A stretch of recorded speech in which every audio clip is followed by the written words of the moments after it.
Chapter 7. I Quit. A Timely Goodbye. With the idea for the book in hand, one might think that I just started writing on it and made great progress.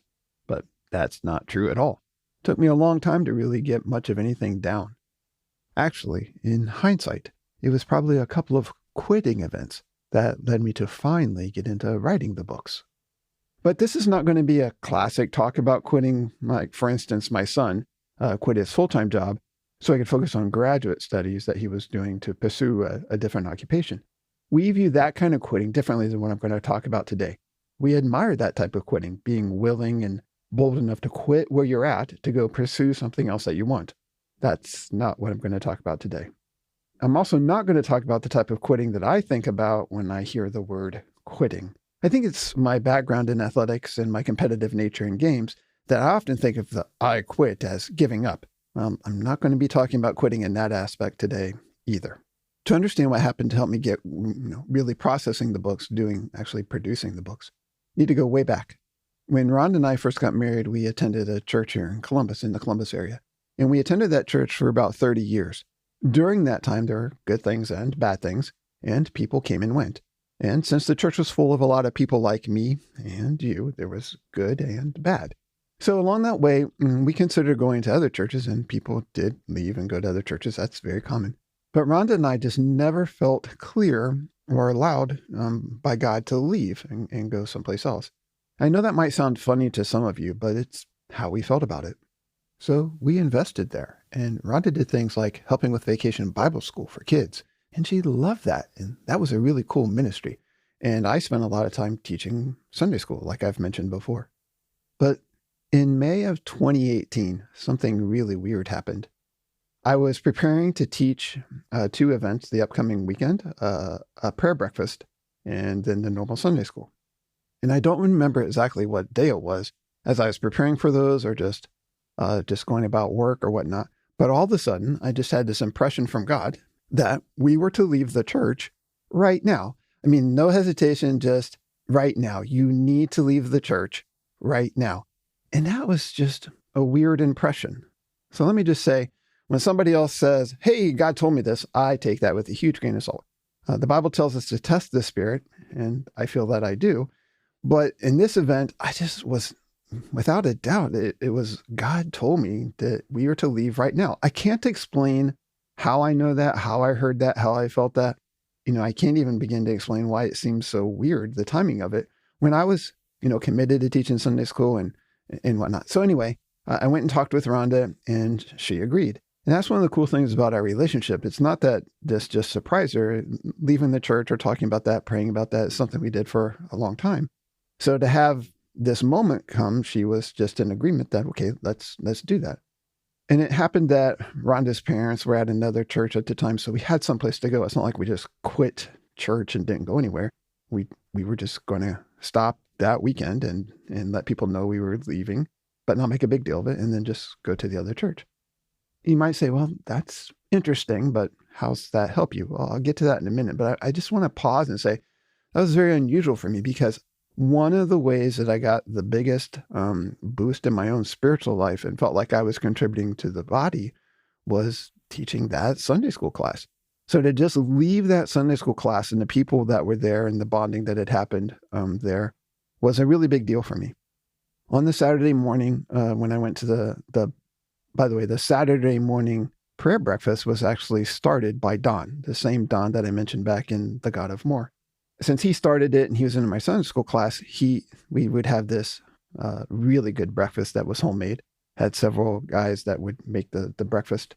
And then we would, eat breakfast, have some socialization, drink some good coffee or bad coffee, and then have a very brief devotional and then spend some time in prayer. And it turned out that week, Don had asked me to lead the devotional. In that gathering, in that prayer breakfast space, there were a couple people from Sunday school, so I didn't want them surprised. So I pulled them aside and told them what was going on, and they were real supportive. And then on Sunday morning, did kind of the same thing in the Sunday school class, just told them what was going on and had our last Sunday school lesson. And that was it. It wasn't a really big deal. But it was a big deal because it led to some things that helped me with the book. So for instance, So let me talk about those just briefly, and then come back to what happened on that Sunday morning when I quit. So as I mentioned, Ron and Linda were already at another church, so Rhonda and I went there.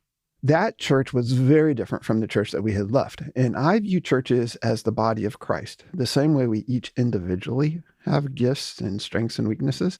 I think churches have gifts and strengths and weaknesses. So going from one church trying to serve God and seeking Him to another allowed me and Rhonda to see a different part of the body and experience another part of the body.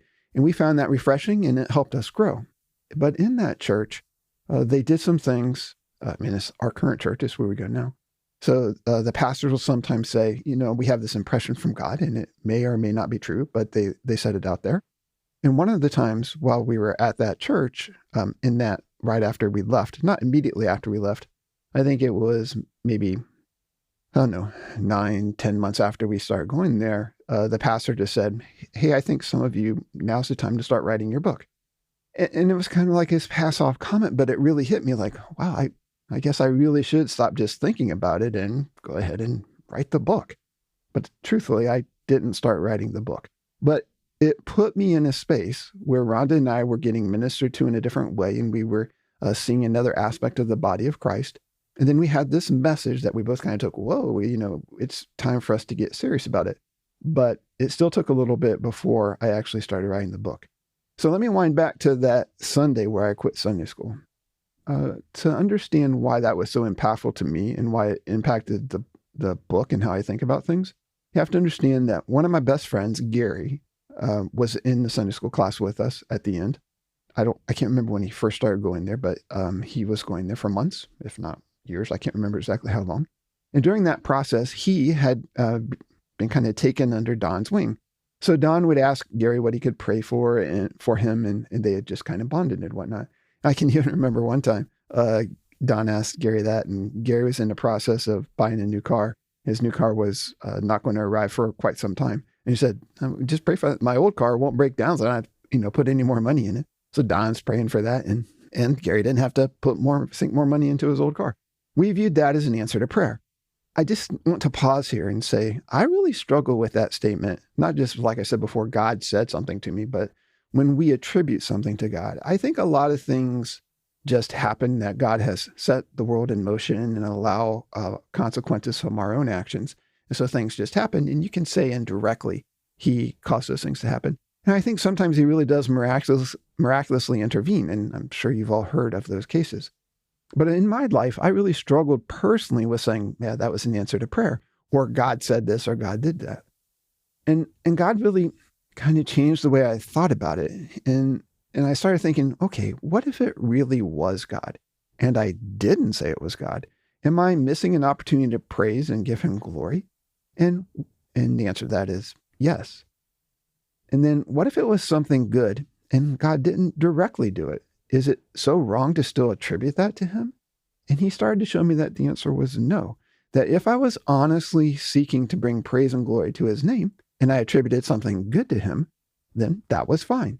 And when I learned that lesson, then I became much more comfortable with the idea of saying, God did that, or God answered that prayer. Now, I could still be wrong, but that's why you'll hear me say that or use those kind of phrases in this podcast and in lots of them. So anyway, back to leaving on that Sunday. So I really feel strongly that, God told me to leave right then on that day so that I could leave that was my last Sunday. I got to say, there's only a few times in my life where I really felt that strongly about God telling me something. And one was something that He told me early on when I was dating Rhonda, which I don't want to put in this podcast, but if you see me in private, I'd be happy to tell you. She had a similar experience, so we thought that was pretty cool. That's been part of our relationship throughout the entire time we've been married. We still sometimes bring those up. We just even brought it up this last week when we were talking about this, another upcoming podcast, not this one, but another one I'm working on. And I just think there's only a few times when that's really happened to me. So anyway, I felt very strongly that I was supposed to quit right now, no delay right now. And as part of that, something that happened at the end of Sunday school was that Gary went up to Don to say goodbye to Don because there was a sense that he wouldn't be back at church if I was leaving and not teaching at Sunday school. Gary wasn't going to be at that church. And so he just went up to say their goodbyes, and it was pretty cool. But then Don started to say something that just made me cringe. He was, as an elder, who had taken Gary under his wing, he was imploring him in the Christian faith in a way that I would not have done to one of my friends or to like anybody, I don't think.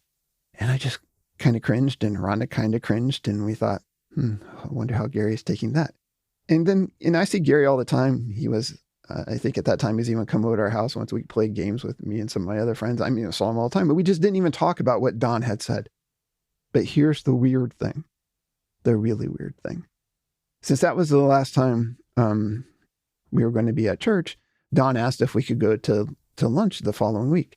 And I said, sure, we can do that. But Rhonda and I had never gone to lunch with Don and his wife. Turns out it was Friday, May 25th, when we went to lunch with Don and his wife, only 5 days after I quit teaching Sunday school and we left the church. And as we're standing there in line to buy lunch, Don whips out his credit card, and I'm working. Don's retired, right? He's an elder. And I got it. And Don says, what, my money's not good? And so he bought us lunch. And then we had lunch with Don and his wife. And they gave us a gift for Drake. He was going on a mission trip, and they just wanted to hand it to us and make that part of the lunchtime. They could have easily just done that back on Sunday or sent it to Drake, but they had made that part of the event. And we just had a great lunch. And then that evening, Don had a major health emergency and passed away within 2 weeks. After that Friday night's major health emergency, I was able to see Don in the hospital once. And it's funny, he wasn't able to speak very much, but he asked me about Drake. So you have this very interesting thing that God told me, this is how I view it. God told me to quit right then so that we could say goodbye to Don, but also so Don could say goodbye to Gary. If I wouldn't have quit right then, we wouldn't have got to enjoy, I was the last lunch that Don bought. Drake was one of the last people that Don gave a gift to support in ministry. Drake was one of the last people that Don talked about and asked about how they were doing. Gary was one of the last people that Don got to implore in the Christian faith. And it's just these things happened in our lives that would not have happened had we not quit on that day. So Rhonda and I look back at that and we just say, wow, that was pretty amazing. And then it was a long time later. We're out at Vince's house getting ready to have a day of food and cards or whatnot. And I don't remember who brought it up or how it came up, but Gary just said, I just really appreciated what Don said to me. That was months later. So, we went months without talking about it, and I didn't even know how he received Don's kind of last message to him. But he received it in gratitude and in grace. That was amazing. And in my mind, those things would not have happened. They could not have happened because Don would not have made it back to the next Sunday school class. Gary might have, and I might have, but Don wasn't going to make it. So that quitting event had a big impact on how I view God's speaking to us and how he asks us to sometimes do things. And it also makes me think about quitting because I wasn't ready to quit teaching Sunday school. I still miss teaching Sunday school. I'm not teaching a Sunday school class now. So for me, quitting isn't always giving up on something that's hard or quitting something to go do something new. That quitting, that major quitting in my life was leaving something that I loved and felt that I was contributing to the kingdom in so that Don could say those goodbyes, I think. So don't be afraid to quit. Don't view it as giving up and you lost like a sporting event, but don't be afraid to quit and move on. I just want to encourage you. You might be like me with quitting Sunday school, where God is ready to work in your life, where you're going to quit a ministry that's important to you to make space for something new in your life, or space for somebody else to step in and minister, or something crazy like Don saying goodbye one last time to Gary. You just don't know.